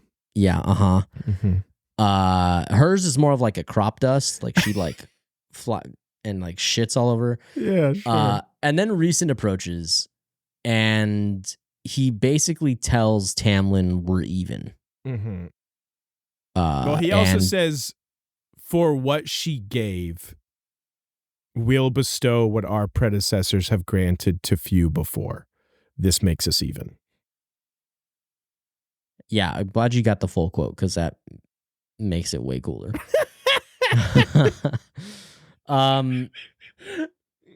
Yeah, I'm glad you said. So he's like, hey, bro, we're fucking good. I don't owe you that $5 no more. And then Tamlin falls and does the same thing, but he leans down and says, I love you. He kissed me and put his hand on my heart. So now she has a heart of stone as well. Chapter 46. Mm-hmm. The final chapter. The final chapter, the final countdown, or there's a song or something about that. So, Feyre, you were kind of onto something about the name. Yeah. I mean, that could still be a thing. As soon as she was like dead, I saw this coming. I was like, oh, they're going to turn her into a fairy. Yeah, they're going to bring her back as a vampire. She's on Team Edgar now. Yes, absolutely. She's got shiny skin. She's going to climb on backs like a spider monkey. Yeah, obviously that's where this was going.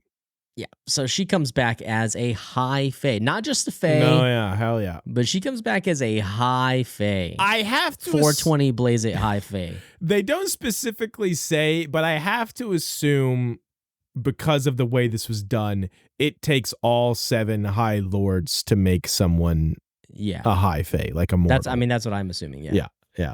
Tamlin does say it was the only way we could save you. Like fairy magic was not bringing that spine back, apparently.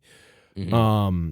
But yeah, like I said, I have to assume that it takes all 7 of them, which makes it seem like you have to collect all 7 Dragon Balls. I was just gonna go there. Are you serious?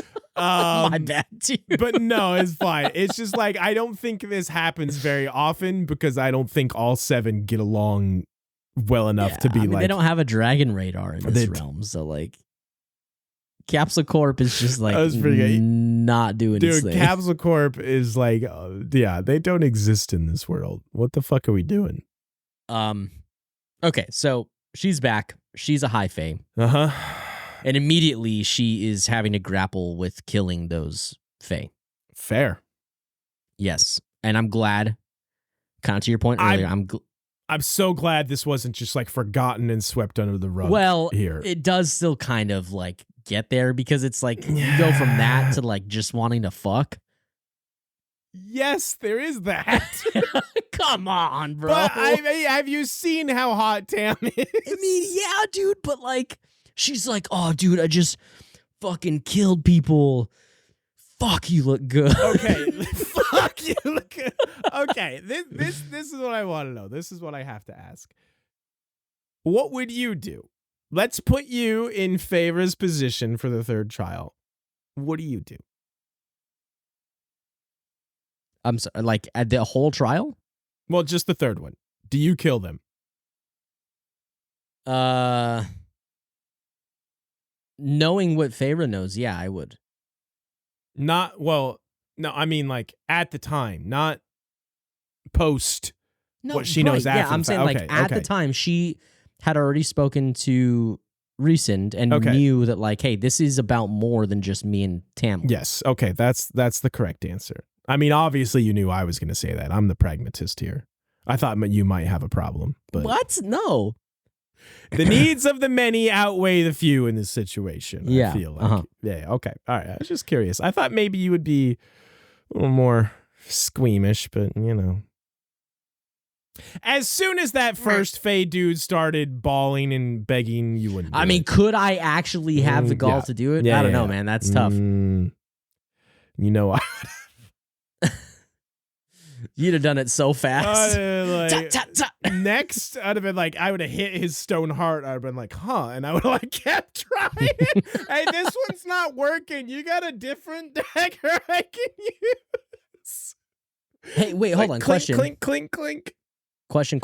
Yeah. So if they all have stone hearts, what are the other ones? Well, no, they're not high fae. They're not high lords. Is what I meant to say. Gotcha. It's just a high lord. I assume. Okay. Anyway, so she starts grappling with killing these fae. She's real fucked up about it. And then she's also having like a full-on like new superhero moment. Like, oh shit, I can see way too hard right now. I can see way too hard. She's like, I can hear a butterfly's dreams. Dude. So she's kind of freaking out about that. We get the info here that the Ator and Lucian's shit-ass brothers disappeared after while Tam was going Super Saiyan. They won't be back. No, definitely not. We'll never see them again. And then she goes to have a conversation with Tamlin. Oh, conversation. Is that Yeah. what we're calling these now? I didn't take any notes between she goes to talk with Tam, and then my very next note is, in all caps, he let out a low growl. Tam, you just got back. Gotta rev up to the growls, my guy. I have one of mine. I don't know. I did have some notes, but I specifically have a note here that says, "Oh, the growliest boy is back. He hath returned." Some would say he never left us. The growliest boy lives in our hearts always. He lives on, dude. Yeah. Here's a quote I do want to call out. Okay. This is from Feyre. Again, I appreciate that she is grappling with things, and I hope that doesn't just like... Grappling with this dick. I hate you. I hope this continues into the next books and doesn't just end. She says, "But he wasn't human, and neither was I. I wasn't certain whether that was a happy thought or not." So here she doesn't even seem sure if she's happy with her new... on board with being a Fae. Mm-hmm. And again, I hope that her grappling, coming to terms with this continues. Yeah, you have to. I mean, for sure. That's a good call out. Like, it's going to... like, now that she's reached this, like, peak version of, like, being...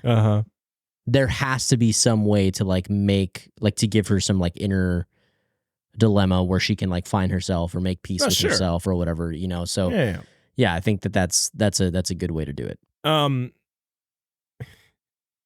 Yeah, he starts to ask her about her tattoo, her sick tats, and she's just like, "I don't want to talk about it." And then he starts to ask her about what she had to do to win their freedom, and she's like, "I don't want to talk about it."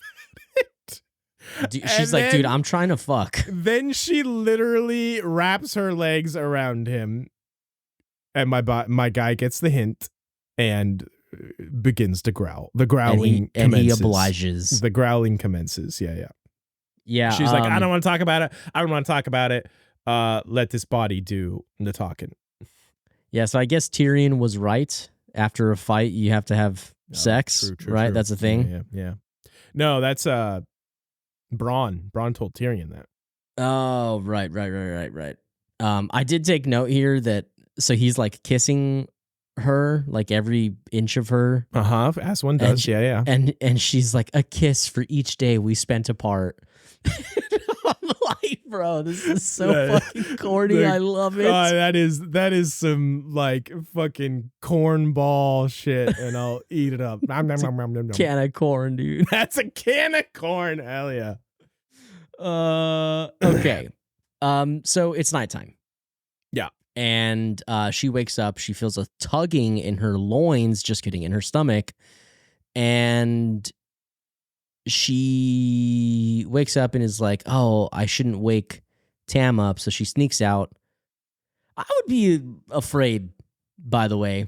Like, after all this, I'd be like, I'm not fucking sneaking out. Nah, she's got this, like, sick new fairy body, She doesn't know how to do shit yet, That's though, true. dude. Yeah, she doesn't. What will she be able to do? Should we theorize on that? I mean, you already have some theories on her drawing stuff. Magic painting powers? Yeah. Yeah. Well, I thought she already had those even before she was a fairy, so fuck me, I guess. I don't know. Yeah. So she's like, "I wonder what this could be," and then she realizes, like, "Oh shit, like I fucking totally know what this is. This is fucking Rhysand." Yeah, she knew what it was. So she says, "What do you want?" And she has some inner dialogue, and she's like, "I was hoping that sounded meaner than it did, and it just didn't sound mean enough." And he goes, "Just to say goodbye." Yeah, he just wants to say goodbye. What a sweet man. They talk for a minute, and then she asks why. He understands that she means, "Why did you fight for me?" Mm-hmm. And he contemplates for just a second before he says, "Because when the legends get written, I didn't want to be remembered for standing on the sidelines, because I didn't want you to fight alone or die alone." And she takes a moment to swallow this and just says thank you. And I really, really like that exchange because I think it's a very good glimpse into both halves of what I think Rhysand's personality is. Mm-hmm. He is extremely vain. Yeah. And very worried about how he is looked at and how others perceive him. So yeah, I didn't want to be remembered for standing on the sidelines. I think it's very telling. Mm-hmm. But then I have this sneaking suspicion that like, we keep talking or like we've heard about mates before. I just feel like she is going to be his mate. Like he's going to like imprint on her. Like it's not about like, like I think it's going to be him. Wasn't especially the now that mates she's the more like intimate one. Like you can marry for like political reasons, but like a mate was like, no, that's who you truly love. Like yes, but I think like the idea behind it is like it's not like a love that's sought out. It's like, oh, like you are the like when I see you, like interesting. Like it's like in Twilight, like imprinting. Don't say in Twilight and just expect me to know what the fuck you're talking about. I cannot stand you sometimes. Hold on, I just realized something. So her getting a new fairy body didn't do shit to the tattoo. That's messed up. Yeah, apparently like, not. And I think actually it might be I don't know. I mean, there's some theories I have, but when he leaves, well, okay, hold on. Let's just get through this conversation. Yeah. Okay. What do you have? At the very end of this, you said most of this quote, I didn't want you to fight alone or die alone. But the end here I loved. She says, and for a moment I remembered that fairy who had died in our foyer and how I'd told Tamlin the same thing. Oh, yes. Which we really appreciated that scene when it happened was how she was like, because I think Tamlin was basically asking her like, why did you do that? Like, why did you care for him? Mm-hmm. And she's just like, I would know that I wouldn't want to die alone in that situation. Oh, that's a good call out. I'm glad you mentioned that. So I love that came back around here. Yeah. Yes, definitely. And then we find out, my dude, like she has a love for painting. He has a love for flying. Like he's just a flyy boy. Oh, wow. She says, you never told me you loved the wings or the flying. He'd made his shape-shifting seem base, useless, boring. He shrugged. Everything I love has always had a tendency to be taken from me. I tell very few about the wings or the flying. And that reading this again under the context of what you just said. It sounds so lame. Well, no, I'm thinking more about just everything I love has a tendency to be taken from me. Mm-hmm. Now makes me think you might be right. Does he love her? Well, again, I think it's about more than love. It's imprinting like Twilight. Yeah, I know. Yes. Yeah. It's like Edgar imprinted on her, and then Team Werewolf Edgar came, actually imprinted on her daughter. and they played baseball at some point, I'm pretty sure. I've heard about that. That sounds very funny. That scene, I still love that scene, bro. The baseball scene in Twilight. I can't believe that's real. I've heard that and like, no, that can't wait, hold on. Have you actually never watched the Twilight movies? I think or I read watched the books? the first one. We've talked about this. I watched the first one like probably 12 years ago. And no, I didn't watch any others. Well, the baseball scene's in the first one. There's no shot. I would remember that. Yes, there's no. Okay, then I either fell you. asleep or my memory is where this is probably like one of those things where like I have sectioned like partitioned off portions of my memory, and the second I see something, compartmentalizing your fucking traumas. Exactly. The second I would like see it, like I would go into some kind of LSD flashback and be like, oh, not the baseball. Yeah. Anyway, we're not here to talk about fucking Twilight. He asks her how it feels to be high fae. Mm-hmm. It's a fair question. She says, I'm an immortal who has been mortal. This body is different, but this, my heart, this is still human. Like, oh, that's fucking beautiful. Maybe it always will be. I'm sorry, I don't mean to make fun, but it would have been easier to live with it. Easier to live with what I did if my heart had changed too. Maybe I wouldn't care so much. Maybe I could convince myself their deaths weren't in vain. Maybe immortality will take that away. I can't tell whether I want it to. And I joke. I actually did enjoy this quite a bit. Because again, I like what she said afterwards. Right. Like, that is what makes it rich. Yes. And he stares at her for a long time, and he tells her, be glad of your human heart, Feyre. Pity those who don't feel anything at all. And I think there's some self-reporting going on in what Rhys is maybe saying there a little bit. Yeah, and then we get an interesting shock here at the end where what he's the fuck leaving. is this about? Well, I have a theory. So he's leaving, and it seems like he's like in the middle of like he can't stop himself from leaving. Like, it's like some type of, it's like a portal or something. Is this where you get your theory?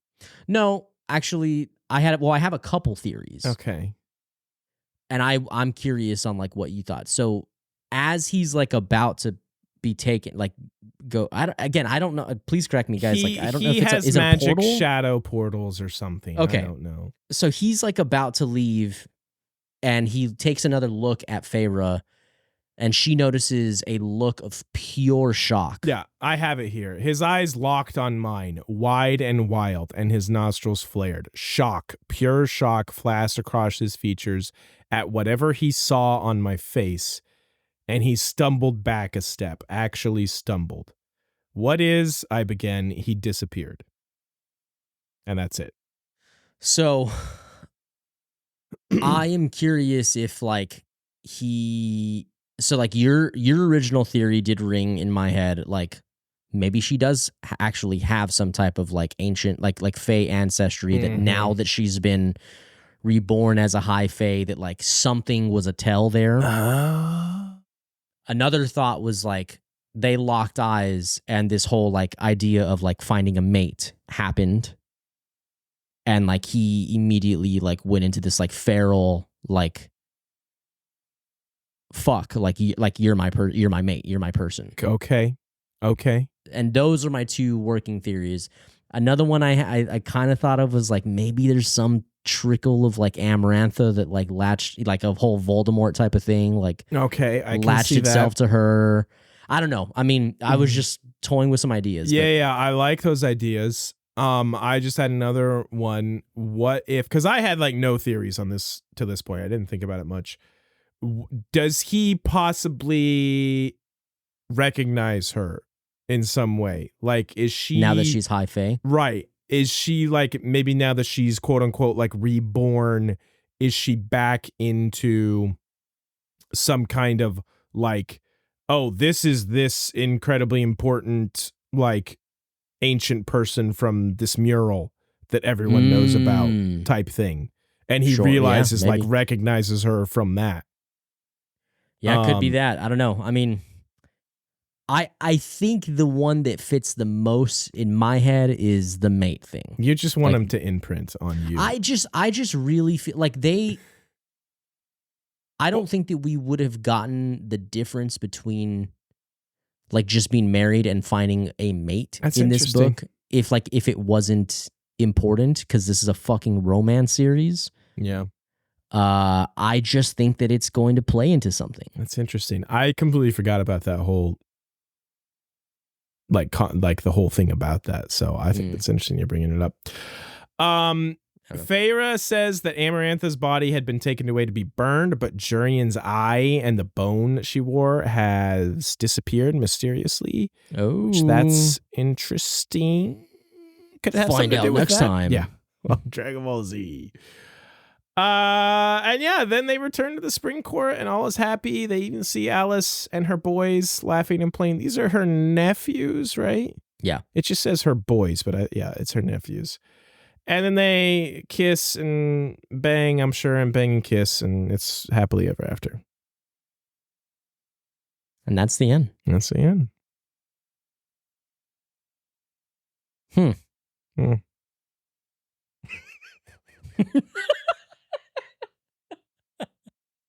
I really want to know what is going on with, because this was so strange. It's like they have this really like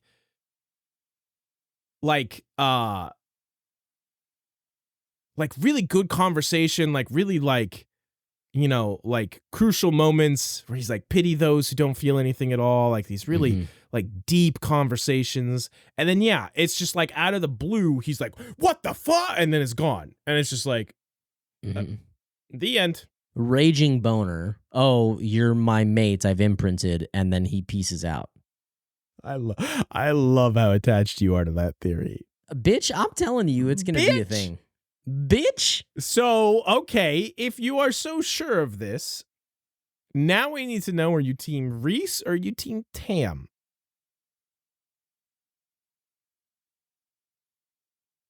Because if you are correct, that's where this is going.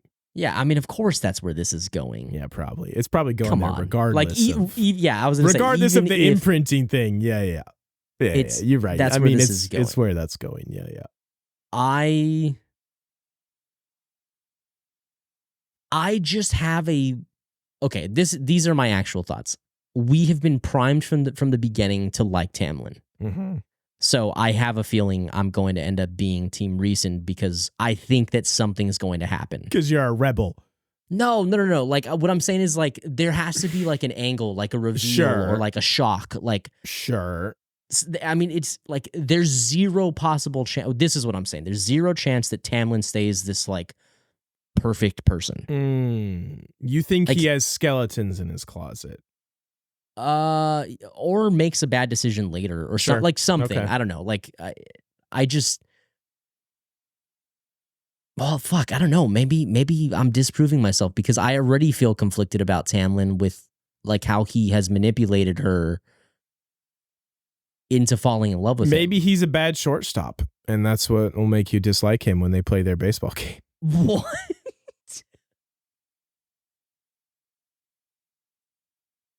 I don't understand. Maybe he sucks joke. at baseball. Yeah, okay. No, you're right. I think that Rhysand's gonna be like the like save the day guy. Like I listen. We talked about this a lot, and you know we talked about it a little bit in the Discord today, but like, there's definitely like no one is like blameless in this book. Like there's a lot of like shady shit going on. So if I have to, I think similar to where you're at, if I have to choose a team, like I love how I say that, like I was the one that asked you, are you and I'm like, if you're making me choose a team. Twisting your arm. Yeah, twisting my arm. You got the bone and you're just twisting it. Rhys is twist that bone, baby. Rhys is far more interesting. Yeah, 100%. So his powers are also way cooler. By the way. I mean, Tam did turn into an Ozaru. No, yeah, I'm 100% Team Rhys right now. Like the whole mind crushing thing is way cooler than like. Jeez. Yeah. So he's Yugi. He's the Pharaoh, and Tam is Goku. What are these fucking callbacks, bro? Rhys, I think we can all agree. We know our audience loves some anime. Ooh, you're gonna hate this. No, Rhys is the Sasuke, the mind guy. Dark and edgy. Sasuke is from Naruto. I was the one you hate. Sasuke was.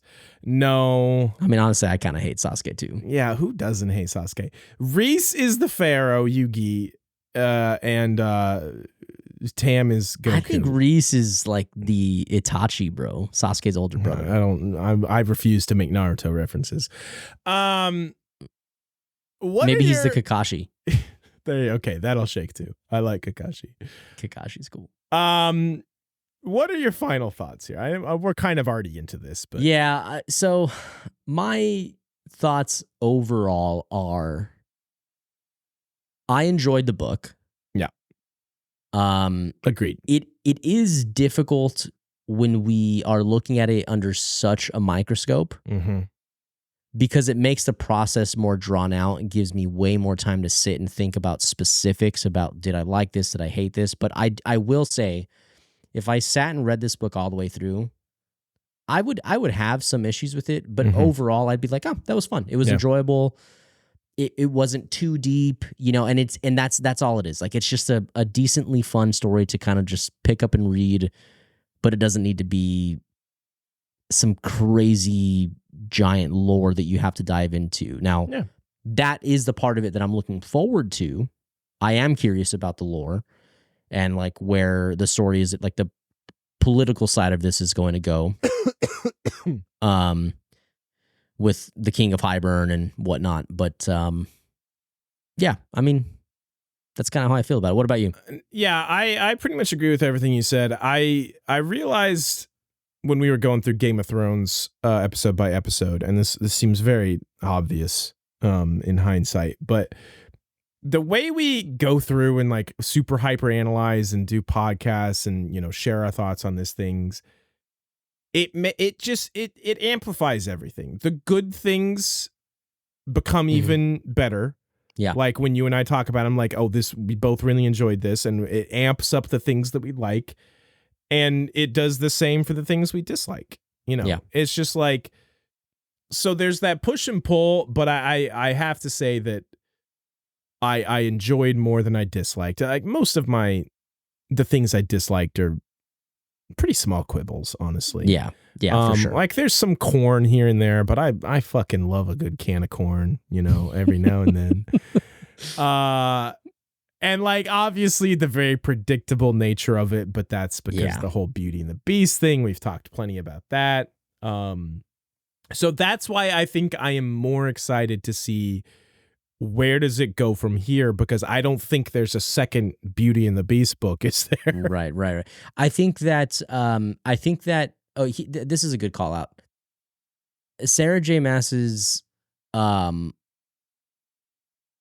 writing was on display in this book in a way that I was like, oh, like I am impressed with certain things. However, her creativity did not get a chance to shine. Sure. Because it is just basically Beauty and the Beast. So like in terms of major plot points that we got to experience in this book, it was a little flat for me. But I don't think that she would be as successful of an author if she wasn't capable of that. So that's what I'm looking forward to in the next book. Sure. Like is her giving her a chance to kind of like I don't know, like spread out her wings there and like what she can actually do with like driving really flex a unique plot. Yeah. That's what I'm looking forward to. For sure. I would agree. So I didn't take many other like final thought notes. Do we want to talk about what we maybe have in mind for that? Yeah. So that's a good. I don't know why. I had no idea where you were going. I was like, "What the fuck are you saying?" I'm fucking just going off the rails over here. Yeah. So Scotty and I are going to be doing a crossover episode with our good friends Sam and Emily on actually they're not Harry Potter and the Half Drunk Jesus. No. Heroines podcast. Respect please. the rebrand. I know. It's just, it rolls off the tongue. It's what I think of. I'm so sorry, guys. On Heroines Pod, the great Heroines Pod, who are also covering the ACOTAR series. They're a bit farther along than us right now. And if you're not listening to their show, you guys absolutely need to go do that because they're fucking amazing at what they do. And they are going to hop in onto Mythkeepers and chat with us about the book as a whole. So rather than a hyper focus on these last final chapters, I'm sure that they will probably come with some questions and pick our brains on certain things, certain moments. So that's going to be the next episode of this. I'm super excited for that because I really want to get, like, we've already gotten some of this in the Discord, but I'm really curious to get like what their takes and perspectives on like things that we've had like taken issue with, and maybe you're like don't feel comfortable fully expressing views on this, like even the gaslighting Tam thing. And so I'm excited for that. Yeah, Scott's excited Plus to talk to a woman because he doesn't do that very often. So that's just so untrue and uncalled for. And yeah, that we just always have a good time with them, and it's a lot of fun. So I'm excited for that as well. Definitely. Yeah, so I think it's time to do the thing that we it is. You're right. I was not ready for you. I was like, what is he gonna say? I almost forgot what we do here. Okay. Hell yeah. This is what I like to see. Where we last left off with who be courtin'. Our girl Nesta. You know, I'm big sad that we didn't see her in these chapters. Yeah. Nesta had taken the top spot. Rhys had taken the number 2 slot. Feyre at 3. Amarantha at 4. And Lucian at 5. Nesta was not present, so I can go ahead and delete her. Mm-hmm. I'm gonna delete Rhys. Well, I'm just gonna delete everyone for now. I think we can agree that probably Rhys is gonna stay on this list somewhere. Yeah. I'd have to. Yeah. I'd have to. If I was a betting man, I don't think Amarantha, considering she got like blasted through a hole in the wall and then like point blank Gallic gunned and a sword. I don't think she's. Dude, she's we are really pulling out the Dragon Ball Z references today. Yeah. Okay. This is gonna be difficult. I want to hear. This one might be tough. I want to hear. I feel like I usually start, so I want to hear where you're at. Okay. Just to name a couple names, because I am also struggling with who I want at the top. I mean, we obviously are going to put Feyre on this list. Right. Feyre makes this list. Rhys makes this list. Rhys makes the list. I think Lucian absolutely makes the list. Yeah, Lucian makes the list. Tamlin makes the list, surely. I guess. I mean, he fucking goes ape shit. He absolutely wrecked Amarantha. That's true. Tam go brazy. Okay. So that's 4. Mm-hmm. It would have to be like mysterious visitor, maybe? Or I mean, who else even did anything? I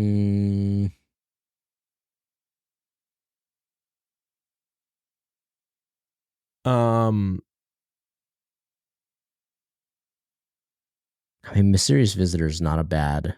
I think that might be it. I think that might be the 5th. Yeah, saw you may be Alice right. extremely briefly. Amarantha's dead. She ain't making it. Yeah, I think you're right. Although man. her final trial was pretty diabolical. Like, do we want to give her any props for that? Would we give her more recognition than mysterious visitor? I'm intrigued by that, but I wasn't like blown away by the mysterious visitor. I wasn't like, oh, this dude's. He kind of was just like, hey, I got the king in my back. What up? But it wasn't like he didn't specifically impress me in any specific way. I mean, I don't think it would be bad to put Amarantha at the bottom of the list. Just. Yeah, I'm a little torn on that. What about? No, I was going to say Lucian's father for stepping up first to give her the fairy dust, but that doesn't feel quite right either. Yeah, this is difficult. By the way, they gave like a brief description of each of the High Lords when they were doing that. And I'm telling you, something's messed up about the fact that there's no Dusk Court. I'm still riding that one hard. Yeah, when you theorized about that, I brought that back when we were when like they were saying how like she kind of made her own court under the mountain. Mm-hmm. I thought that was gonna be the Dusk Court, but yeah, no, you're stupid. Fuck you. Okay, let's start trying to put people on here. We're getting bogged down a little bit. It's hard not to put Feyre I mean, it is her story, and she did triumph. I think okay. She had a clutch realization in the fucking 11th hour, she bro. clutched up hard, but I would like to point out that she wouldn't have even made it to the third trial if not for Rhys. I mean, I think that Rhys might be the actual MVP of everything under the mountain. That's my feeling as well. Also, I'm okay with Rhys. He had some great lines, and I also, the fact that he went in and went hard when hope was lost against Amarantha, like big props for that. Also, pleading more, making more of a case. There's not a character in the book right now that has more interest from me. Like, I want to know more about him. I think yeah, you sold me. I think Rhys is a solid lock for number one. Rhys is one. So Feyre goes two. Right? Yeah, Feyre 2. Tam 3? Tam or Lucian. Yeah, I for me it's got to be Tam. I mean, Tam went fucking berserk mode. Yeah. Like I love Lucian, and he had some fun stuff, and he had the major assist. He threw Tamlin that sword. It didn't sound like, the fight was going bad for Tamlin before he got that sword. Like he wasn't doing much. I think Lucian is solid. Tamlin at 3. Oh no, I'm sorry. Yeah. Tamlin at 3 and then Lucian at 4. Yeah. And hey, this might be a roundabout way to not put Amarantha on the list, but okay, let's hear it. We do see Alice in this chapter or in this batch, and she is the one, like, it's her advice. Oh, true. To Feyre that helps her figure trigger out the epiphany. Yeah. Boy, that seems like we're really trying hard to find a reason to put someone on a list. Is there any? I feel like we're forgetting someone. I mean, the ACOTAR, any of the 2 Fays that she killed. The shadow, the fucking spy handmaids. I don't think there is anyone else, man. I don't think there is either. Okay, who do you want to go with? I don't really care. I love your just defeated ass. There's not enough. Okay, that's okay. If I can throw out there, what I'm looking for, numero uno for the next book is a larger cast of characters. Yeah, dude. Okay, I think, you know what? Let's go with the Mysterio guy. Mysterio Visitor. Misty Vizzy. Misty. I am definitely putting Misty Vizzy. How do you spell Misty Vizzy? I don't know.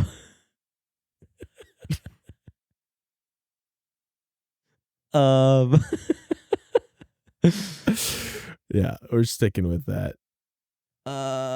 Because it also could be fun if this character does turn out to be cool later.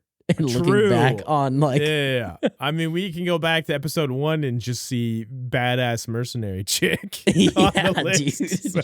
Go, dude. She's coming back for sure. Is there any way we can possibly justify getting Nesta on this list? Dude, I mean, I thought about her a lot. Did Feyre think about her a single time? No. God damn it, Feyre. God damn it, Feyre. You're letting me down. Okay, Misty Vizzy it is.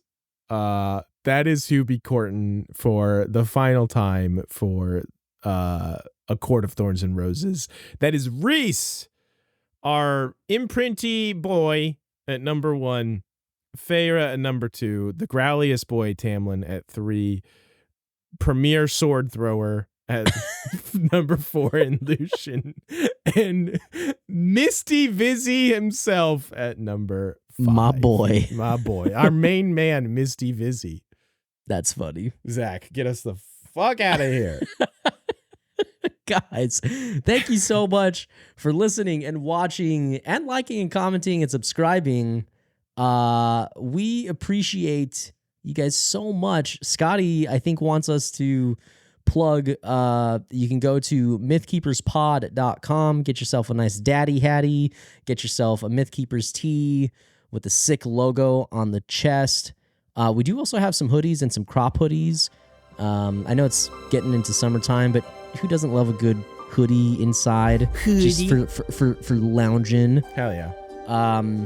Yeah, and we said it at the top of the episode, but if you guys want to be part of the Patreon and stop being a filthy common, come join the Mythkeepers crew. And you can do that at patreon.com/Mythkeepers and get access to all of that exclusive content. That would be great. If you don't, that's cool. Thank you so much for watching and listening, and just be sure to tell a friend if you have somebody else who loves the series and wants to hear what two dipshits say about it. So, we'll see you guys next time. We shall return. Bye-bye. Sometime. That was great, dude.